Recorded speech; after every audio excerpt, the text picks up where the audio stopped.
그들이 암비볼리와 아볼로니아로 다녀가 데살로니가에 이르니 거기 유대인의 회당이 있는지라.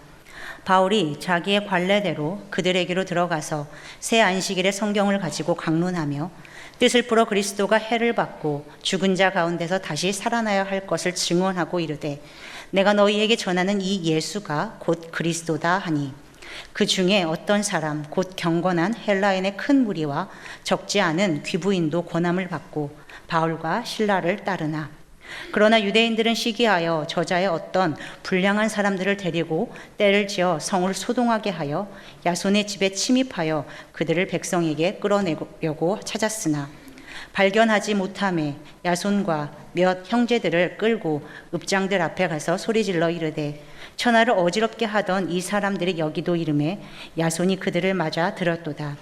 이 사람들이 다 가이사의 명을 거역하여 말하되 다른 임금 곧 예수라 하는 이가 있다 하더이다 하니 무리와 읍장들이 이 말을 듣고 소동하여 야손과 그 나머지 사람들에게 보석금을 받고 놓아주니라. 밤에 형제들이 곧 바울과 실라를 베레아로 보내니 그들이 이르러 유대인의 회당에 들어가니라. 베레아에 있는 사람들은 데살로니가에 있는 사람들보다 더 너그러워서 간절한 마음으로 말씀을 받고 이것이 그러한가 하여 날마다 성경을 상고하므로 그 중에 믿는 사람이 많고 또 헬라의 귀부인이나 남자가 적지 아니하나 데살로니가에 있는 유대인들은 바울이 하나님의 말씀을 베레아에서도 전하는 줄을 알고 거기도 가서 무리를 움직여 소동하게 하거늘 형제들이 곧 바울을 내보내어 바다까지 가게 하되 실라와 디모데는 아직 거기 머물더라. 바울을 인도하는 사람들이 그를 데리고 아덴까지 이르러 그에게서 실라와 디모데를 자기에게로 속히 오게 하라는 명령을 받고 떠나니라. 아멘. 추석 명절 기간이 시작되는 주일이기도 합니다. 여러분들 오늘 이곳에서 우리가 함께 모여 예배 드리면서 하나님이 주시는 기쁨을 누리기를 원하고 여러분들이 각 가정에서 하나님의 그 은혜와 기쁨을 흘려보내는 자들 다 되시기를 축복합니다. 사도행전 말씀 우리가 나누고 있는데 지난 무더운 여름 기간 동안 속회에서 은혜 나눔을 해오셨는데 그 말씀 본문 중에 하나가 사도행전이었죠. 아마 말씀을 계속해서 매일 묵상하셨던 분들은 사도행전 말씀이 다르게 들리실 거다 하는 생각이 듭니다. 오늘 사도행전 말씀을 통해서도 이 말씀은 나는 이런 은혜를 누렸었는데 오늘 또 하나님께서는 어떤 말씀을 주시나 더 집중해서 함께 말씀을 나누면 좋겠습니다. 바울 일행이 암비볼리와 아볼로니아를 거쳐 데살로니가에 이제 이르게 됩니다. 이제 빌립보에서 옮겨지게 되는 거죠. 여러분 도착한 데살로니가가 어떤 곳이냐? 여러분 아마 아실 거예요. 마게도냐 지방의 수도입니다. 그리고 그 마게도냐의 도시 중에서는 가장 큰 도시예요. 알렉산더 대왕 이후로 마게도냐 왕국의 수도 역할을 계속해온 곳이 데살로니가입니다.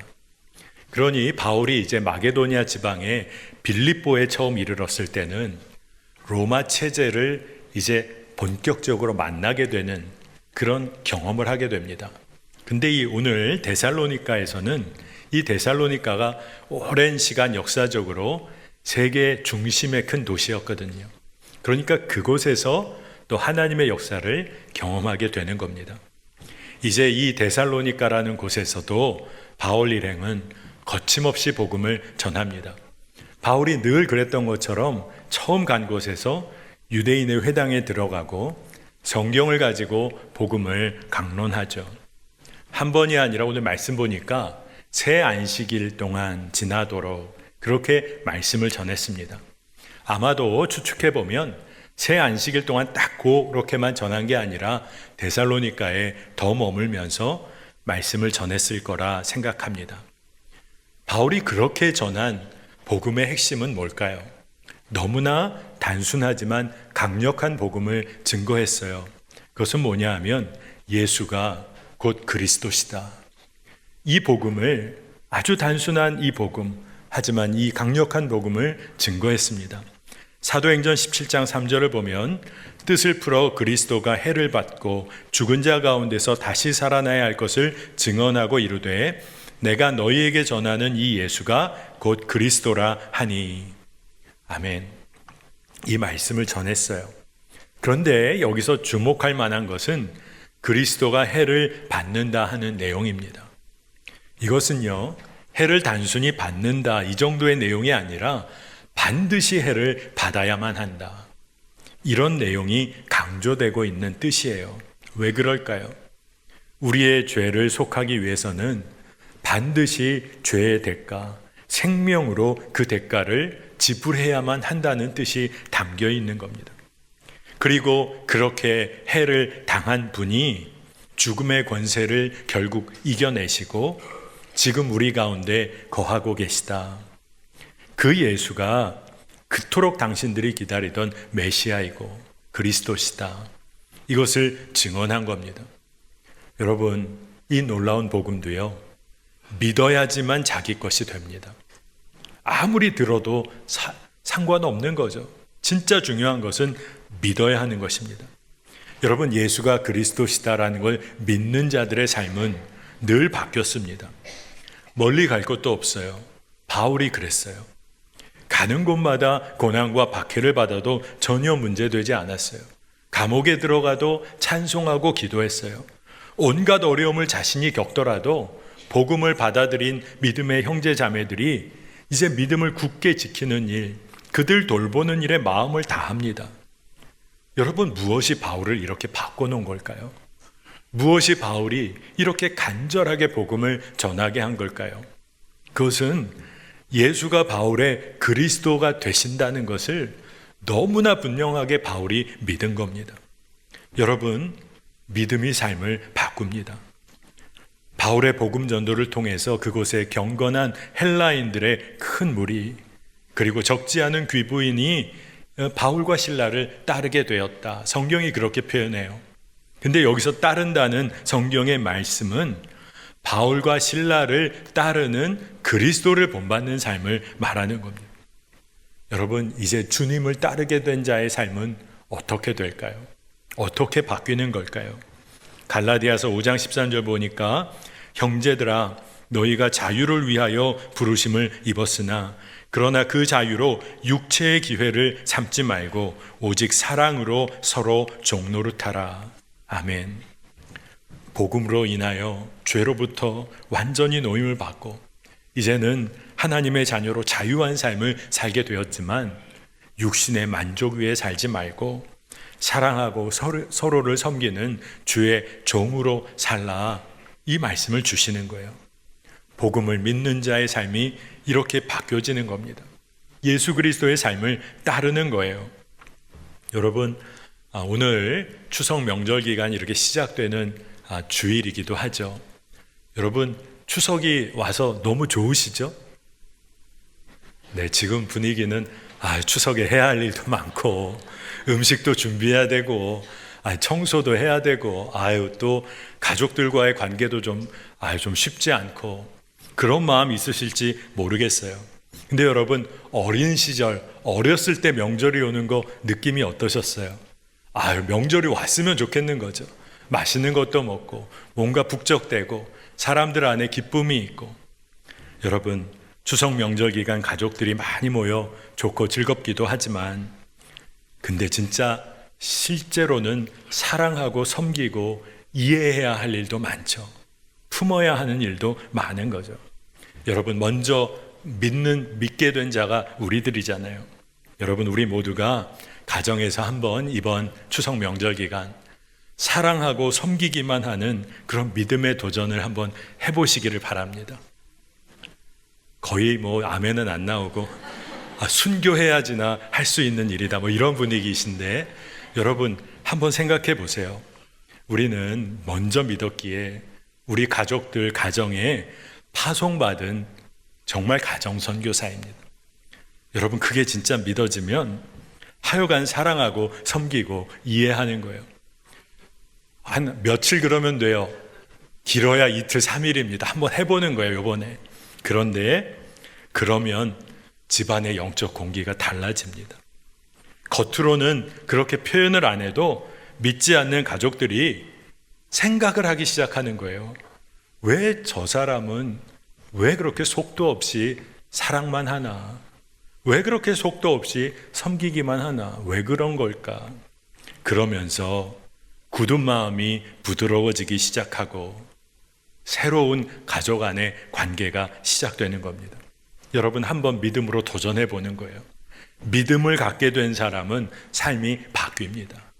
믿음을 가진 자로 인해 주변이 바뀌어지는 거예요.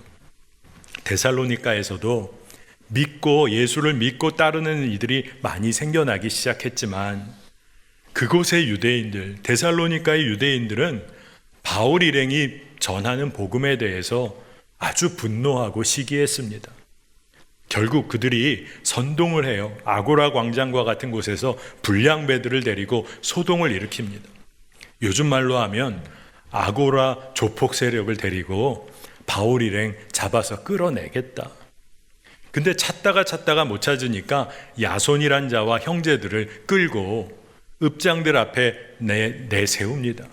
근데 그 이유가 야손이 바울 일행을 맞아들였다는 거예요. 근데 이 이야기를 보면 야손과 형제들은 복음을 영접했다는 것을 알 수 있습니다. 근데 한 가지 생각이 드는 거예요. 야손은 예수를 영접하고 복음을 받아들였어요.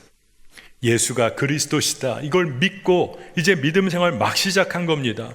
근데 말씀을 보니까 믿음을 갖고 바로 겪게 된 일이 고초를 당하는 일이에요. 고난을 당하는 일이었어요. 남들로부터 끌려서 붙잡혀가는 그런 일을 당했습니다. 그러나 야손은 흔들리지를 않았어요. 어려움 당당히 감내합니다. 야손과 그 형제들이 풀려난 후에도 바울 일행을 여전히 도왔다는 것만 봐도 이 야손이 얼마나 믿음에 굳게 섰는지를 알 수 있어요. 여러분, 복음의 역사는 고난도 문제가 전혀 안 되는 삶으로 우리를 이끕니다. 이제 유대인들이 야손과 형제들 끌고 와서 고발하는 내용이 성경에 나오는데 정말 놀랍게도 그 유대인들이 고발하는 내용 안에 진리의 말씀, 진리가 역설적으로 선포되고 있어요. 두 가지 진리가 선포되고 있습니다. 첫 번째는 야손이 맞아들인 바로 그들이 천하를 어지럽게 하는 이들이다. 그렇게 고발을 하고 있거든요. 그런데 어지럽게 한다는 말은 물론 소동을 일으킨다, 이 정도로 우리가 생각할 수 있는데 여기서 쓰인 뜻은 사실 변화를 일으킨다. 판을 뒤집어서 새로운 일을 시작한다는 의미가 담겨 있어요. 그러니 복음에 대적했던 유대인들에게는 복음의 역사가 부정적으로 그저 소동 일으키고 어지럽히는 일 정도로 여겨졌지만 믿는 자들에게 복음은 새로운 시작과 변화를 말하는 아주 놀라운 힘이었던 겁니다. 여러분, 진짜 그래요. 복음으로 인해 인생이 바뀐 사람들이 있어요. 그리고 그렇게 인생이 바뀐 사람이 바로 우리들이에요. 복음을 믿고 받아들인 그 사람들은 인생이 바뀌어요. 그러니 우리가 그 삶을 누려야 하는 것입니다. 여러분, 이 사실을 진리로 믿고 사십니까? 예수님 믿으면 내 삶은 완전히 뒤바뀐다. 이 진리를 믿고 사십니까? 17세기 월터 마샬이란 사람이 은밀한 죄에 빠져 살면서 죄책감에 크게 시달렸어요. 그가 너무너무 괴로워하다가 청교도 신학자인 토마스 굿윈이라는 사람을 찾아갑니다. 그리고 고민을 털어놓아요. 그러자 토마스가 이렇게 대답을 했습니다. 자네는 지금 자네가 짓고 있는 가장 나쁜 죄에 대해서 빼놓고 이야기하고 있네. 불신앙의 죄 말일세. 자네는 지금 자네의 죄악을 용서하시고 자네의 본성을 거룩하게 하시는 주 예수 그리스도를 진정으로 믿고 있지 않네. 이 말을 들은 월터가 충격을 받아요. 자신이 그렇게 끔찍하게 생각했던 모든 죄악보다 더 무서운 죄를 자신이 짓고 있음을 몰랐다. 그 사실을 듣고 그의 마음이 충격을 받습니다. 자신의 모든 죄를 용서하실 뿐만 아니라 자신의 본성 자체를 완전히 바꿔주실 예수 그리스도. 예수 그리스도를 믿는다고 하면서도 그 믿음은 없었던 거예요. 그것 때문에 월터가 진짜 회개합니다. 그리고 그가 굉장히 중요한 그 당시 시대의 역할을 하는 목회자가 돼요. 여러분, 복음은 우리의 삶을 완전히 바꾸어 놓습니다. 근데 이것이 진짜 믿어지냐 하는 이야기입니다.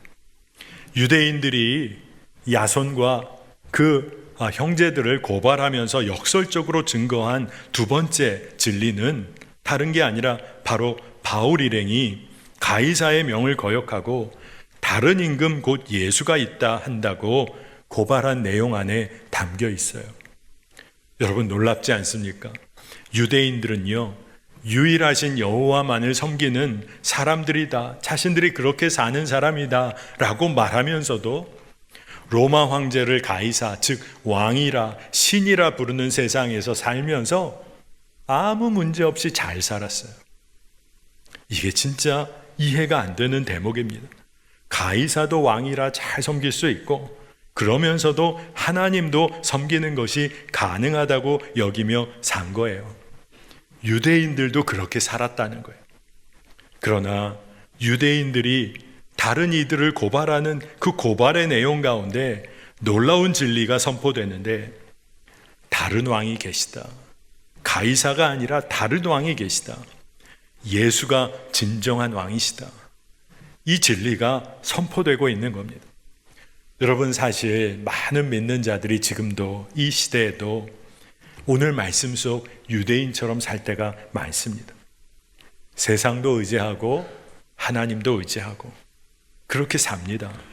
더 나아가서 하나님 없이도 살 수 있을 것처럼 세상 성공 의지하며 삽니다. 진짜 무서운 일이죠. 말씀은 우리에게 분명히 선포하고 있는데 우리에게는 진정한 왕이 계시다. 예수가 그리스도시고 우리의 왕이시다. 이 진리를 선포하는 거예요. 정말 이것을 내가 믿는다면 우리 삶은 본래 예수님 말씀대로 살아가는 삶이다. 이게 분명해지는 겁니다. 여러분, 유대인들로 인해서 사람들이 많이 모였었어요. 소동이 일어났죠. 그랬는데 결국 그 소동이 계속 이어지니 이제 야손과 형제들 보석금을 내고 또 그들이 보석금 받고 그들을 풀어줍니다. 성경에 번역되어진 보석금이라고 쓰인 히카노스라는 단어가 있는데 이것은 돈만을 의미하는 건 아니에요. 그렇기 때문에 그 당시 상황을 보면 그들이 풀려날 때에 다시는 바울 일행 만나지 않겠다. 그들 보게 되면 즉시 신고하고 통보할 것이다. 이 약속을 각서 쓰고 서약서 쓰고 풀려났다는 의미라고도 봅니다. 그러나 여러분, 야손은 진정 예수 그리스도를 받아들였던 사람이에요. 그게 분명해요. 그의 삶이 이것을 증거합니다. 여러분, 진정한 믿음을 가진 사람은 진정한 삶의 실천을 이어갑니다. 예수 따르고 믿게 되면 예수 증거하게 됩니다. 예수 증거하는 삶은 사랑만 하는 거죠. 용서하고 품는 거죠. 고난을 받더라도 하나님 나라 위에 고난도 감당하는 거죠. 다른 사람 쉽게 비난하고 비판하지 않는 거죠. 야손이요, 이제 진짜 믿음의 삶을 믿음이 이끄는 대로 그가 순종하며 나아간 것을 우리가 추측해 볼 수가 있어요. 로마서에 보니까 바울이 야손을 언급합니다. 로마서 16장 21절에 나의 동역자 디모데와 나의 친척 누기오와 야손과 소시바더가 너희에게 문안하느니라. 로마서를 쓰면서 바울은 야손을 바울의 동역자의 삶을 산 것으로 소개하고 있어요. 바울이 데살로니가에서 복음을 전하고 이제 그곳에서 시간이 지나며 예수를 따르고 예수를 전하는 이들이 많이 생겨나기 시작합니다. 그러면서 변화가 일어나는 거예요. 자, 데살로니가전서 1장 6절 7절을 보니까 또 너희는 많은 환난 가운데서 성령의 기쁨으로 말씀을 받아 우리와 주를 본받은 자가 되었으니 그러므로 너희가 마게도냐와 아가야에 있는 모든 믿는 자의 본이 되었느니라. 아멘. 여러분, 바울이 데살로니가에서 한 3번의 안식일이 지나고 조금 더 긴 기간을 복음을 전하다가 피할 수밖에 없는 상황을 맞이하게 되거든요. 그런데 데살로니가에 복음의 씨앗이 심겨졌어요. 그리고 시간이 흐르며 그곳에 예수를 분명히 믿고 따르는 자들이 생겨난 거죠. 그래서 이 데살로니가전서 1장 6절 7절 말씀은 데살로니가 성도들이 고난 가운데서도 믿음으로 살면서 주를 본받는 삶을 살았다는 거예요. 그래서 그 주변 지역 아가야 이 모든 믿는 자의 본이 되었다. 진짜 놀라운 거죠. 데살로니가의 성도들이 선한 영향력을, 복음의 영향력을 끼치며 살게 되었다는 겁니다.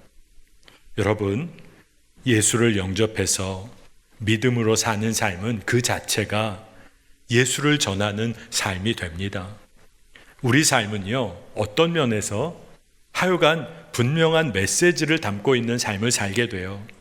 우리가 싸우고 다투는 삶을 살다 보면 우리가 어떤 삶을 살아왔는지, 우리 마음은 어떤지를 다 드러내는 그런 모습으로 살게 됩니다.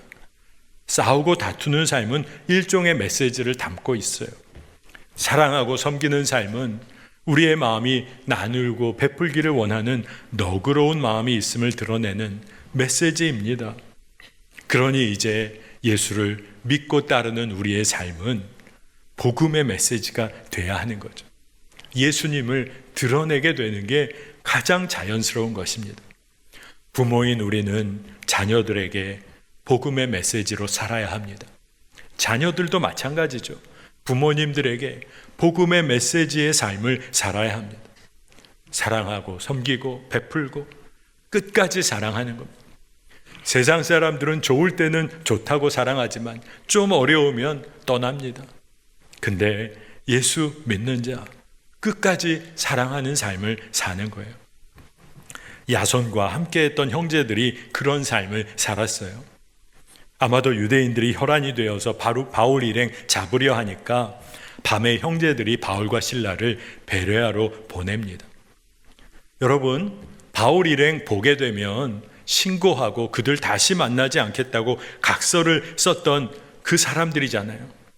근데 위험을 무릅쓰고 바울 일행을 피신시킵니다. 자신의 안위보다 주님이 이끄시는 길에 담대히 순종하기 시작한 거예요.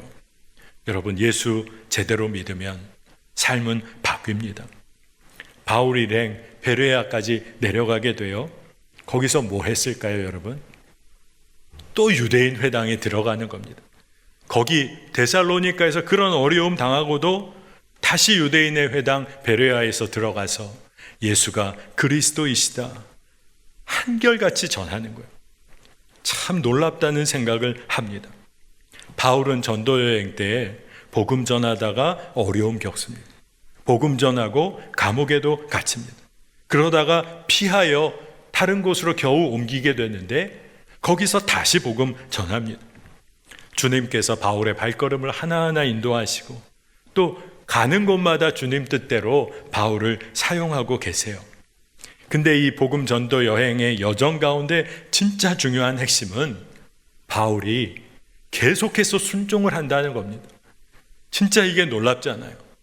감옥에 갇혀 고초를 당해도 다시 나와서 기도하고 찬송하며 복음 증거합니다. 어쩔 수 없이 가게 된 어떤 곳에 이르면 다시 복음을 전할 수밖에 없어요. 불평과 원망이 터져 나올 법도 한데 이끄시는 그 자리에서 그 자리마다 예수 그리스도를 드러내는 거예요. 여러분, 이게 예수를 믿는 자의 삶입니다. 베레아에서는 말씀을 보니까 사람들이 데살로니가 사람들보다 더 너그러운 마음이 있어서 복음을 잘 받아들이기 시작했다는 거예요.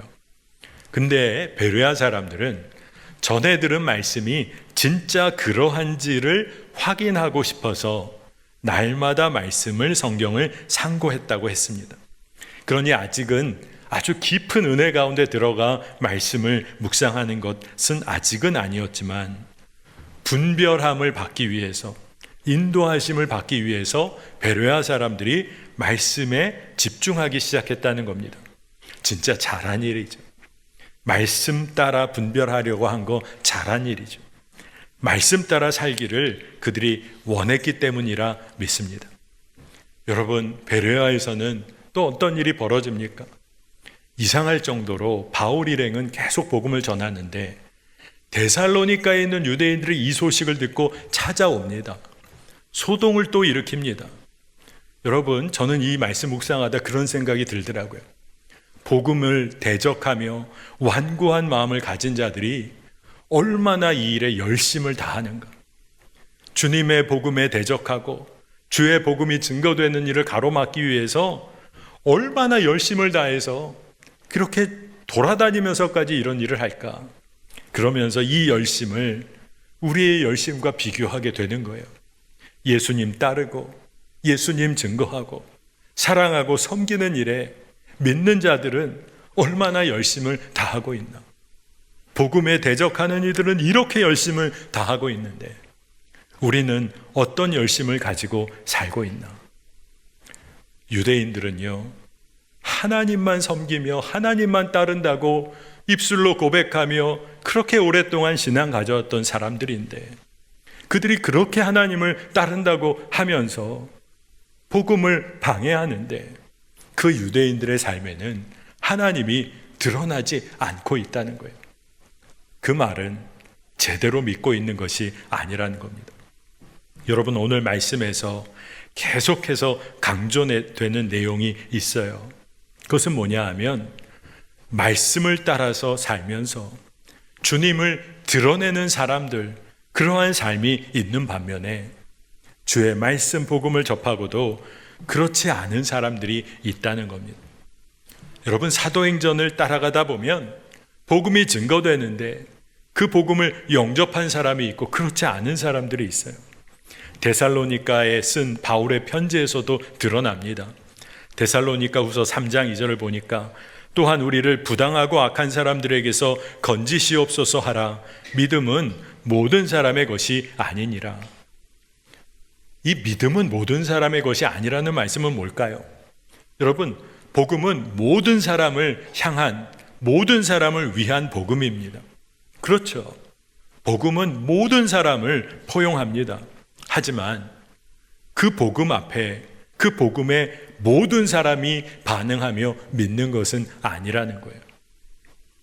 그러나 언제나 복음이 증거될 때는 그 말씀 따라 살기를 갈망하며 예수를 믿는 이들이 생겨났어요.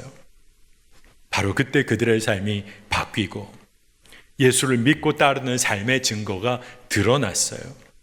삶을 통해서 예수님이 드러나는 겁니다. 유대인들은 그렇지를 못했던 거죠. 자, 여러분, 우리 삶은 예수 믿고 달라졌습니까? 우리가 예수를 믿기에 오늘 이 자리에서 예배합니다. 우리는 믿음을 가지고 우리의 삶이 달라졌습니다. 예수님 따르며 이제 우리가 사랑하고 섬기며 예수님 드러내며 삽니까? 나누고 베풀며 예수님 전하고 있습니까? 이제 막 믿음 생활 시작한 우리 성도들 위해 중보하고 마음으로 섬기며 예수님의 사랑을 전하고 있습니다. 진짜 중요한 거죠. 예수님을 진짜 믿고 예수가 그리스도이심을 믿는 자의 삶은 예수를 드러내게 돼 있어요. 베레아의 형제들도 이런 소동이 계속되니 바울을 바다까지 이끌어 갑니다. 거기서 밤에 배를 타고 아덴까지 가도록 이끌어요. 근데 여러분, 이 당시 상황을 잘 이해하셔야 됩니다. 밤에 가서 아덴까지 가는 배 시간표 보고 그래서 배 탄 거 아닙니다. 그 당시에는요, 배가 떠날 수 있도록 물건도 채워지고 사람도 채워지고 또 기상도 여건이 되어서 떠날 수 있게 모든 것이 되면 떠나는 겁니다. 그러니 밤에 항구로 갔을 때 그때 막 떠날 준비가 된 배가 있었다면 그냥 그 배를 탄 거예요. 근데 그 배가 아덴까지 가는 배였던 겁니다. 그저 떠나는 배 그냥 탄 거예요. 그리고 도착한 곳이 아덴입니다. 근데 이상하죠. 이 아덴은요, 후에 아가야의 중심 도시인 고린도 전도, 고린도로 나아갈 발판이 아덴에서 마련이 됩니다. 그러니 이 바울이 피하고 피신하고 도망가듯이 옮겨간 모든 여정이 하나님의 인도하심 가운데 있음을 보게 됩니다. 여러분, 아무리 어렵고 힘든 일을 만나도 예수 그리스도가 나와 함께 하심이 믿어지면 지금 그 일을 통하여 하나님은 하나님의 일을 행하고 계신 거예요. 고난 가운데서도 주님은 우리를 위하여 일하고 계십니다. 실라와 디모데는 계속 베레아에 머뭅니다. 왜 그랬을까요? 바울 따라 가면 좋은데. 근데 실라와 디모데, 그곳에 믿음 가지게 된 이들을 붙잡고 지키고 그리고 위하여 기도하기 위해서 그곳에 머물러요. 유대인들의 선동이 계속되는 곳입니다. 어려운 곳이죠. 그러나 복음을 증거하고 나누는 삶을 계속 살기로 마음을 정한 거예요. 데살로니가전서 3장 2절 3절을 보면 우리 형제 곧 그리스도의 복음을 전하는 하나님의 일꾼인 디모데를 보내노니 이는 너희를 굳건하게 하고 너희 믿음에 대하여 위로함으로 아무도 이 여러 환난 중에 흔들리지 않게 하려 함이라. 아멘. 후에 바울이 디모데를 데살로니가로 보내는 이유가 기록되어 있는데 그 이유를 통해서 바울의 마음을 알게 됩니다. 믿음을 갖게 된 형제 자매들이 오직 예수님만 따르며 믿음 안에 굳게 서기를 간절히 구하면서 그들을 돕고 지원하기 위해서 동역자들을 보내는 거예요. 그곳에 남아있게 하는 거예요. 여러분, 우리도 믿음을 가진 자입니다. 오랫동안 믿음 생활하신 분들이 이곳에 많죠. 우리는 믿음에 굳게 서서 환난에 흔들리지 않는 믿음으로 살아오고 있습니까? 우리가 그 삶을 살아야겠습니다. 오늘 말씀은 계속해서 우리에게 강조하며 우리에게 메시지를 증거해주고 있어요. 예수님을 믿고 따르게 된 우리의 삶은 이제 바뀐다는 겁니다. 그리고 믿음 안에 온전히 거하면서 우리 삶을 통해 복음을 증거하는 삶을 살게 된다는 거예요. 여러분, 예수님을 진짜 믿고 따른다면 사랑하고 섬기는 우리 삶을 통해서 주님만 드러나게 됩니다. 그게 우리의 기쁨이 되는 거예요. 여러분, 예수를 따르는 자, 예수를 전하게 됩니다. 그건 너무나 축복이고 기쁨이에요. 여러분, 진짜 사랑하고 섬기기만 한번 해보시기를 축복합니다. 실전에 한번 도전해 보세요. 너무 실전을 잘 할 수 있는 여건이 이미 마련되어 있어요. 추석 명절 기간 시작됐어요. 여러분, 사랑하고 섬기기만 해보는 겁니다. 예수 믿는 자의 삶을 통해서 예수만 드러내는 거예요. 근데 이게 여러분에게 기쁨입니다. 복입니다. 여러분, 이 믿음으로 담대히 살아가시기를 축복합니다. 함께 기도하겠습니다. 주님, 감사합니다. 주일을 허락하셔서 오늘 마음을 다하여 주님 앞에 나와 예배하며 주를 바라보게 하시니 감사합니다. 주의 말씀을 주여 마음에 품고 나아가게 하시니 감사합니다. 이제 주의 자녀요, 주의 제자로 온전히 살게 우리를 이끌어 주소서.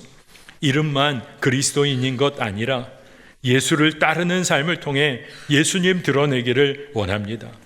세상도 섬기고 예수님도 섬기는 그런 사람 아니라 내 삶의 그리스도이신 왕이신 주 예수 그리스도만 따르며 그 삶을 살고 기쁨을 흘려보내게 하여 주옵소서. 오늘도 우리 안에 역사하시는 주님만 의지합니다. 모든 것 주께 맡깁니다. 감사를 드리며 예수님의 이름으로 간절히 기도합니다. 아멘.